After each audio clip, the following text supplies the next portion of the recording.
అదనపు కట్నం కోసం కట్టుకున్న భార్యను కడతీర్చాడు ఓ కసాయి భర్త. ఆదిలాబాద్ జిల్లా ఇచ్చాడ మండలం గుండివాగు గ్రామానికి చెందిన లక్కే సూర్యకాంత్కు 3 ఏళ్ల క్రితం జున్ని గ్రామానికి చెందిన సులోచనతో వివాహమైంది. అదనపు కట్నం కోసం భార్యాభర్తల మధ్య తరచూ గొడవలు జరిగేవి.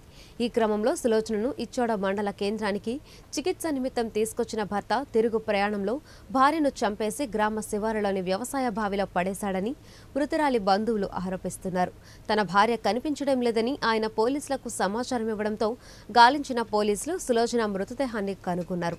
సులోచన మరణానికి ముందు జరిగిన సంఘటనలను చూస్తే ఆమె భర్తే చంపాడని తెలుస్తుంది.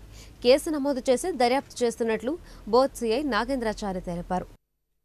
ఆమెను కట్నం కోసం అత్త మామ భర్త కలిసి కొంతకాలం నుంచి వేధిస్తున్నారు.